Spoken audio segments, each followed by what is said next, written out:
チップスと炭酸があれば永遠に食べていられるにゃんこです。はい、今日のにゃんちゃねは自分を楽しむがテーマです。チャネリングを受けてくれたのは40代女性まちこさんです。まちこさんは今回にゃんちゃに2回目で、1回目は荒波の海をボートで果敢に漕いでいるまちこさんが出てきました。すっごい大きな波が次々と来るのに、まちこさんはゴールだけを見ていて、波の方を見ていなくてもオールでかき分け進むことができる姿が印象的でした。まちこさんは仏教を信仰していて、常に人のためには何ができるのかを考えてて、とっても志が高いんやけど、反対に自分のためという部分がすっぽり抜け落ちているというチャネリング内容でした。荒れている海を乗り越え、まちこさんがたどり着いた景色はどんなものだったのでしょうか。では、早速雑談からどうぞ。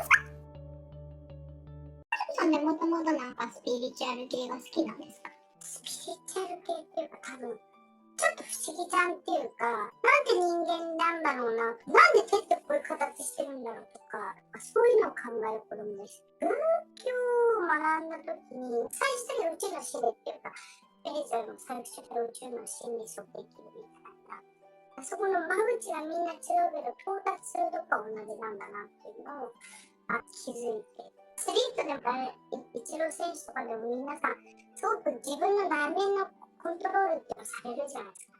自分のやっぱり誰も真似のできない人生、自分一人がその人の主人公だ。そう考えたときに、別にアスリートとかではなく、もう自分で立て直してるってところすごく大切だな。いかにこう自分が生きてる常の都にはどうできるかとか、マイナス的な現状だといかにそれをプラスに変えていこうかっていうことをなんかこう考えたりしても、私基本的になんかのほほんと育っちゃったんですよね。私が中学生になってちょっと父が仕事にちょっと失敗をして、高校生の時に持ち家を売るんですけど、生活がこう下降してるんです、だんだん。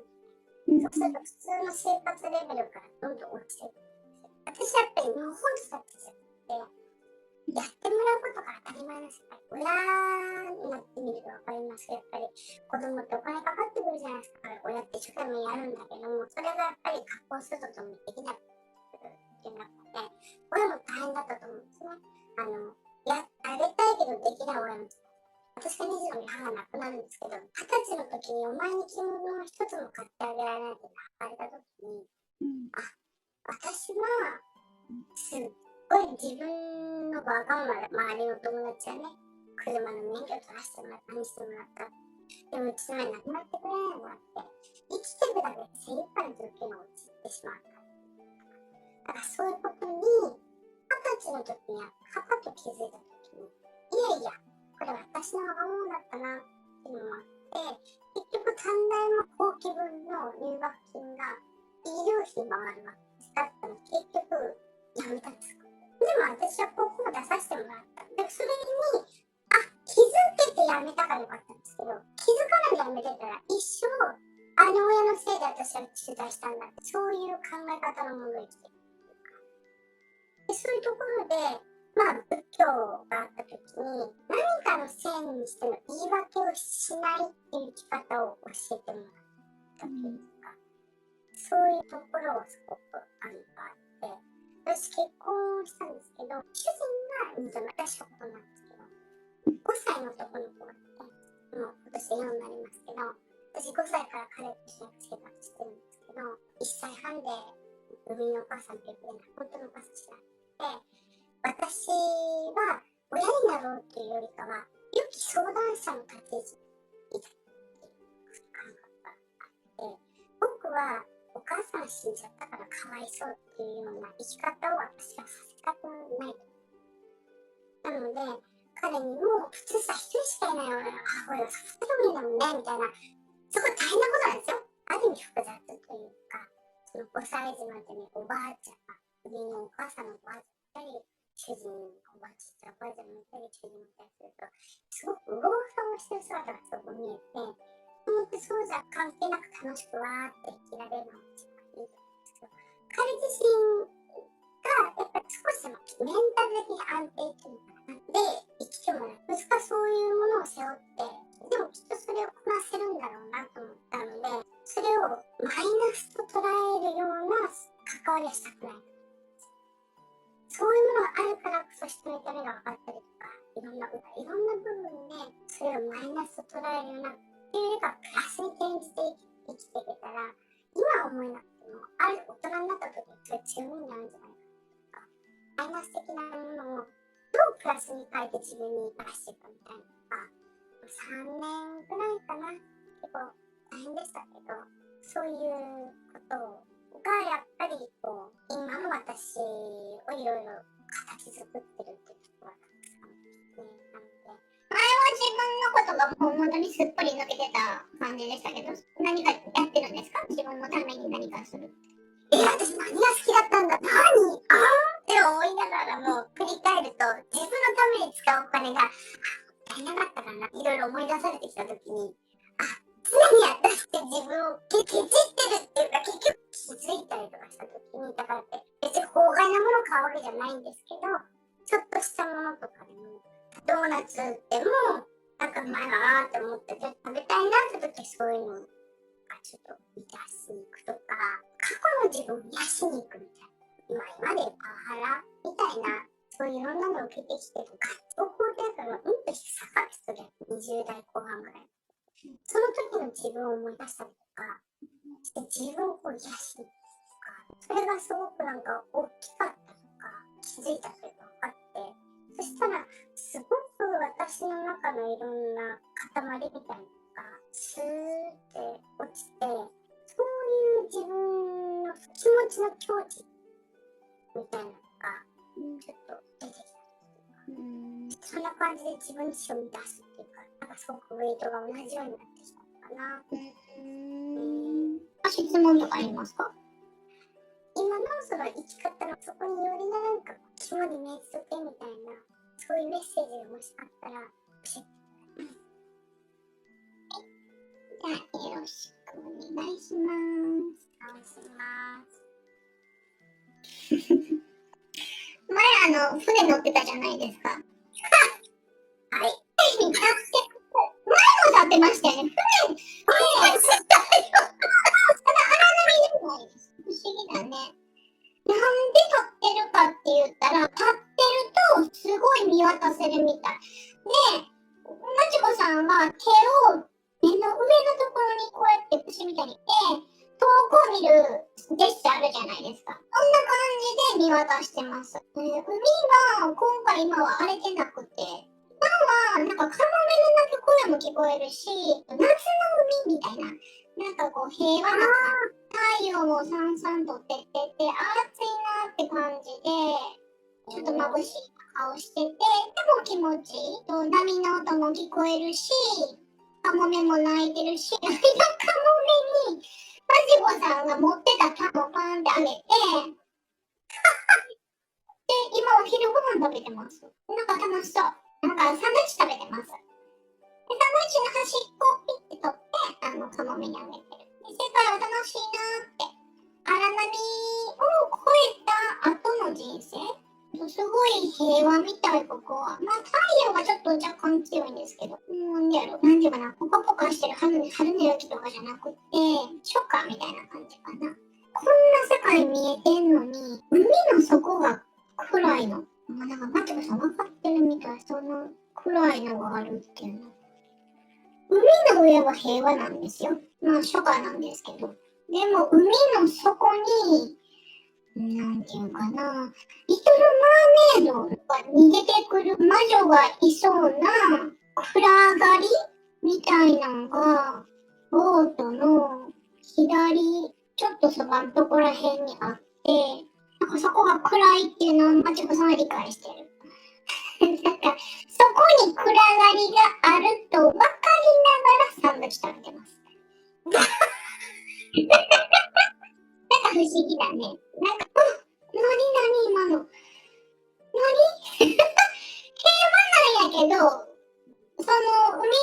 に暗い部分がある。でもそこから聞いて聞いて、そこから今、めっちゃでかいクジラがパーンって。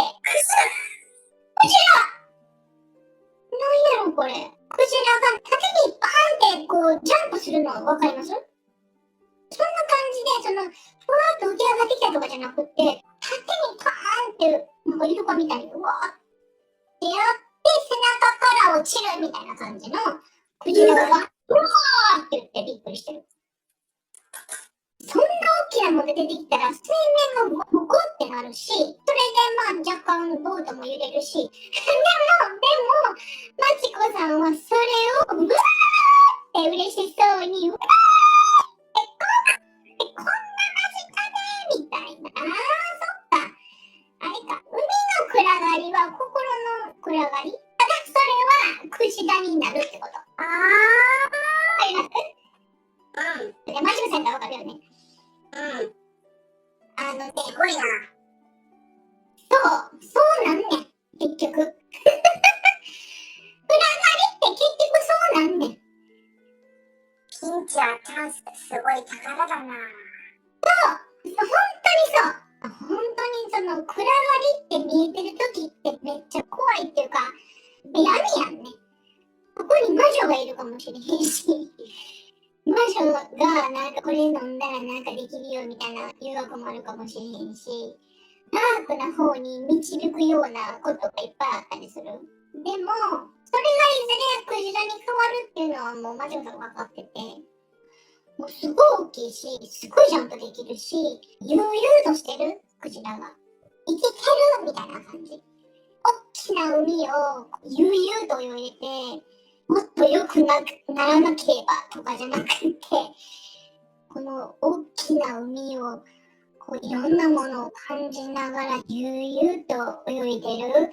もう自分の下にコバンザメおるかもしれへんし、怖いって思ってる魚もあっちにおるかもしれへんし、でもそんな全然関係なく自分がふわーって悠々と泳いでる。っていう経験に結局は行き着くんだけど、で、面白い。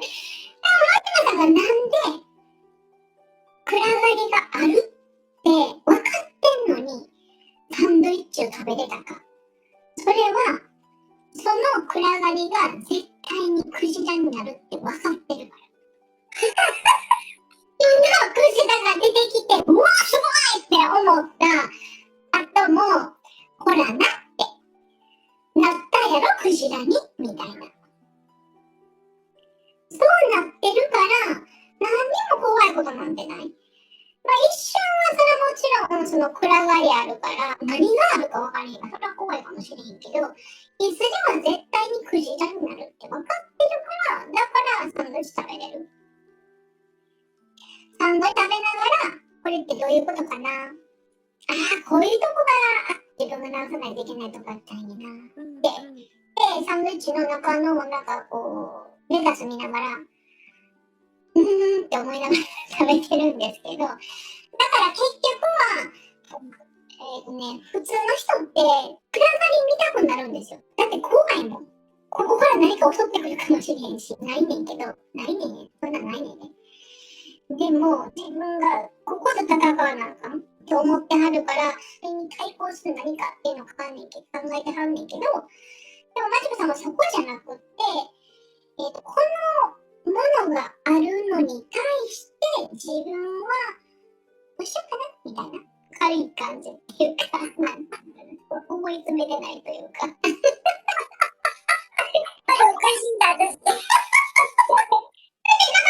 美味しいな思いながらやってるからね。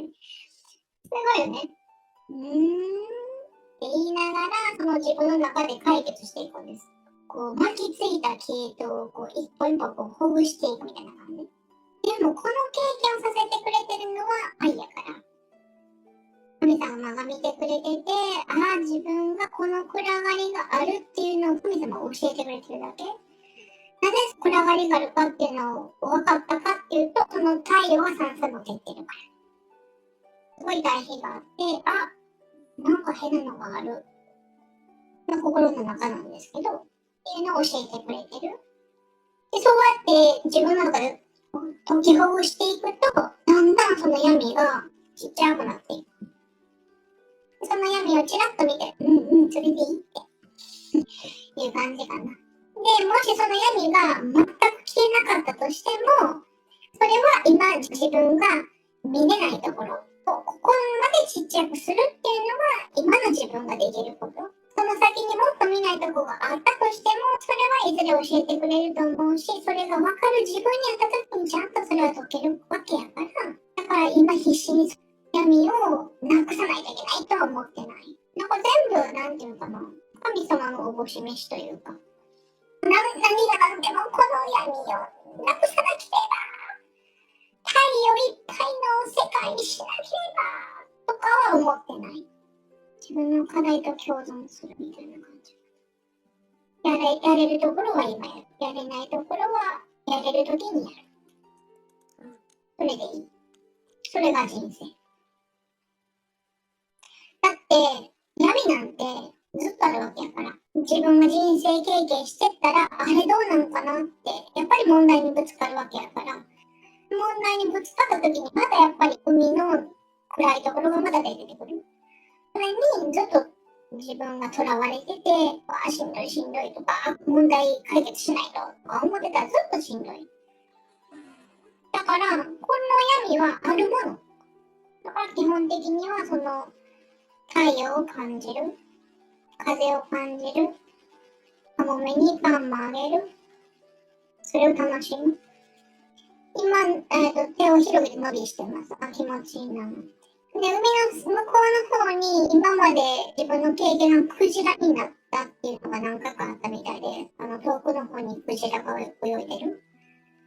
イルカがパーンって飛んでたりして、あれ前自分が経験したやつやなって。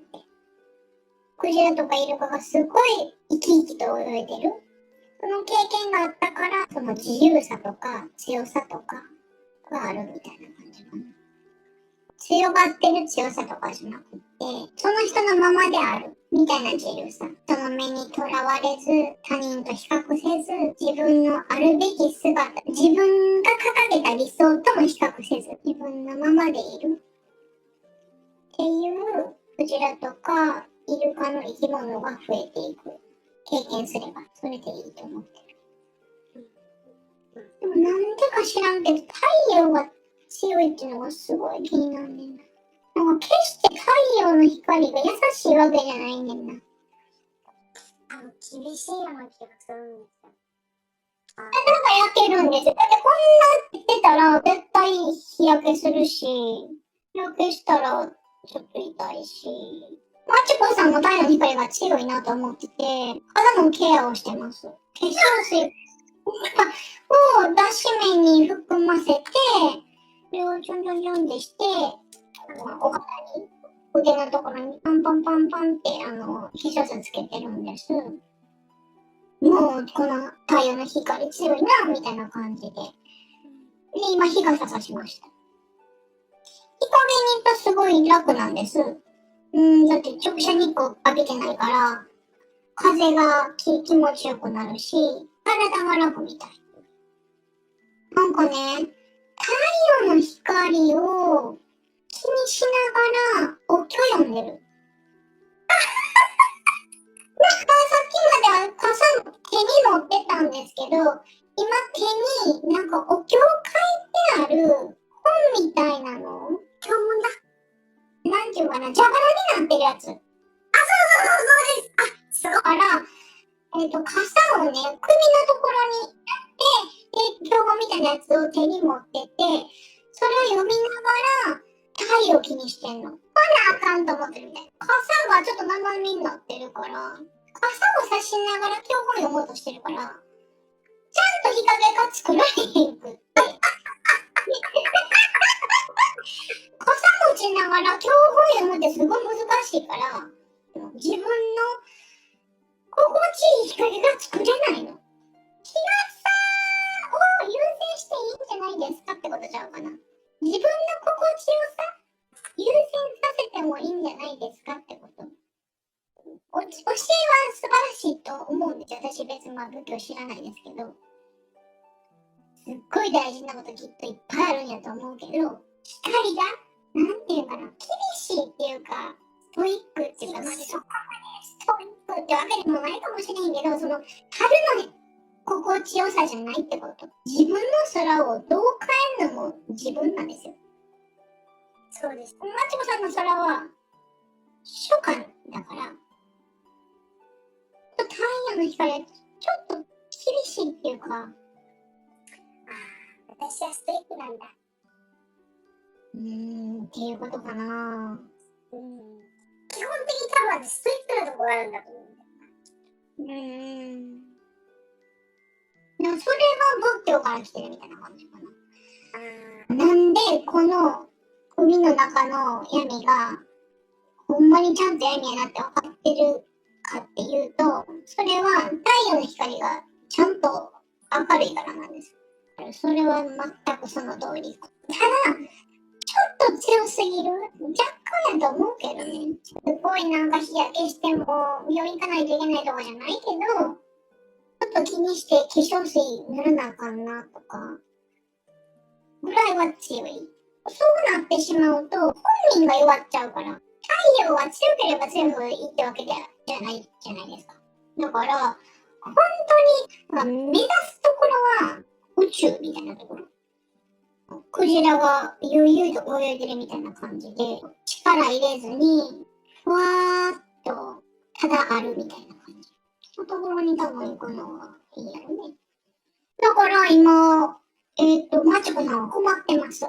今やっと、自分に光を作ってあげてもいいんだなって、それをやろうとしてんのに、教本読むっていうのと両立できへんから、どっち優先させたらいいんかなみたいな。でもやっぱり太陽の光が気になるみたいな。だって今まで自分が太陽の光を軸にしてきてたから、太陽の光の上に何があるって思えへんかったみたいな。そこの狭間にいて困ってます。だけどその中で頑張るっていうよりは、自分に光を作ってあげてもいいんやなって。自分であるということは何なのか。自分でただ心地よくなる。ただ自分がやりたいことをやる。さっき言ってたみたいにドーナツ食べるでもいいし、ぼーっと空見るでもいいし、映画見るでもいいし、そういったことを光やったらできる。それをやり始めたんやけど、そうやってもいいんやなって自分に許可を出したというか。困ってんなって言ってる時に、なんかしらけど、船に、そこになんかめっちゃ水が入ってきて、なんか、開いてんのかなこれなんかよくわからへんけど、なんか水にわーって出てきて、ってやってて、で、沈みました、船がね。船はもうそーっと下の海の底の方に、スーッと沈んでいきました。で、マチコさんが、今、平泳ぎで泳いでます。気持ちいいなーって。やっぱりこんな太陽の光浴びてたらもう水に入りたくなるわ、みたいな。体クールダウンしな、周りに会えへんな、みたいな感じで。どこまで行っても楽天的だな。日陰であったとしても、やっぱりちょっと、体が熱くなってたみたい。体がほてってるっていうのは、向上しないと、みたいな感じ。神様の教えに沿って、もっと自分を高めないと、みたいな感じ。なのを、めっちゃしないとってわけじゃないけど、太陽の光がちょっと強いなって思う程度に思ってたって感じかな。それを今、海水で冷やしてて、気持ちいいなーって、そんな思わんでよかったかなみたいな感じで。自分が自分であるっていうのが心地いい。そうあっていいんやなって思ってるみたい。もうちょっと自分を許してあげてもいいかなって。もうちょっと自分に許可を出してあげてもいい。心地よくなるという。向上するっていうんじゃなくて、自分が自分である。自分の心地よさを優先する。今は反対に太陽の方を向いて、ぷかーって浮いてるんです。大の字にして。もうちょっと自分に甘くしてもいいかなって。今なんかぷかーっと浮いてたんです。向こうにいるクジラとイルカが気になるみたいで、マチコさんが。下からクジラがマチコさんを突き上げて、マチコさんがパーンで飛んでいくんですけど、まあ、それはなんていうかな、アタックとかじゃなくって、遊ぶみたいな感じ。じゃれ合うみたいな感じ。で、マチコさんがめっちゃ笑ってます。みたいな。すごいね、こんな感じで生きてるんですね。バレちゃった。頭はげちゃうからあんま考えないでそうやって生きてる。ただ何やってもまあそういう風に感じるんでしょうね。なんかされたとかじゃなくって、クジラに突き上げられて、なんかこう、ジェットコースターみたいみたいな感じ。その通り。手でかいからってるからね、海の中で。その通りだ。だからもうちょっと体の力を抜いてもやっていいんかなって。ありました。今、英語できたんですけど、プレイフル。プレイフル。もっと遊んでいいよって感じかな。もっとその自分のままでいい。まあ人のためにって思うのは素晴らしいと思うんですけど、もっと遊んでいいみたいな感じ。自分自身を楽しんでいい。光とか水とか食べるものとか家族の記念日とか日常で本を読むとか、何でもいいんだけども遊ぶ感覚でただその世界を楽しむイルカとかクジラみたいに、もうすでにたくさんクジラとかイルカにはいるわけやし、マチコさんももっとこうプレイフルであっていい。その先に人のために何かできることがあるみたいな感じかな。自分がすごい楽しく生きてる。その、はははははっていう笑い声を聞くだけで心が明るくなる人かっていうし、あ、こうやって生きていいんだなって。思う人もいれば、闇見て暗くなってる人。でも、隣でマチコさんが、はははははって笑ってたら、その闇見てる人も、って笑っちゃうみたいな。つられてる。あれ、もうちょっと楽に生きてもいいんかなみたいな。そういう教え方もある。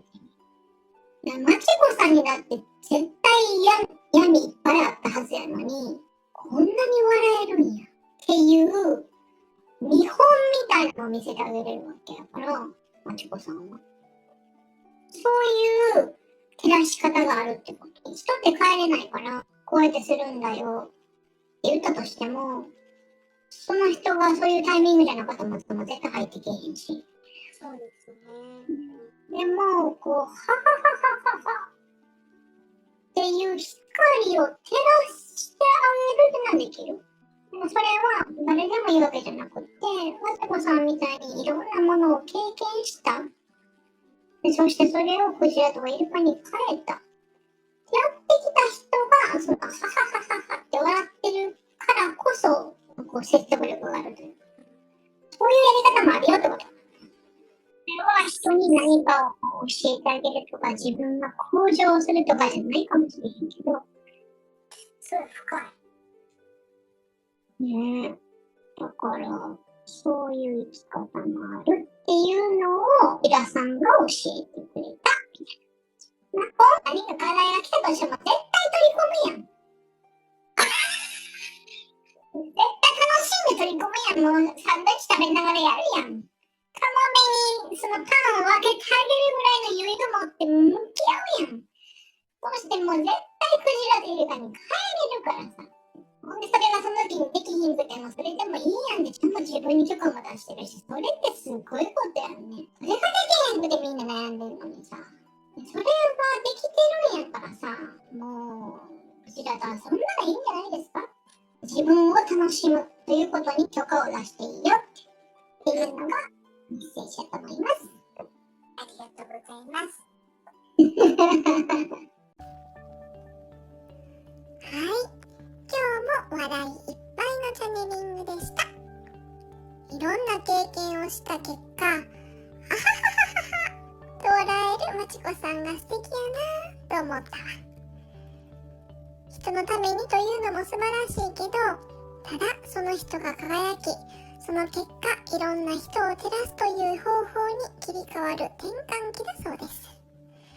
すでに笑顔が素敵なまちこさんやけど、これからもっと素敵になると思います。にゃんこもまちこさんに続いて、昼ね、映画鑑賞、ポテトチップス、炭酸と無限ループの日を作りたいと思います。今日もありがとうございました。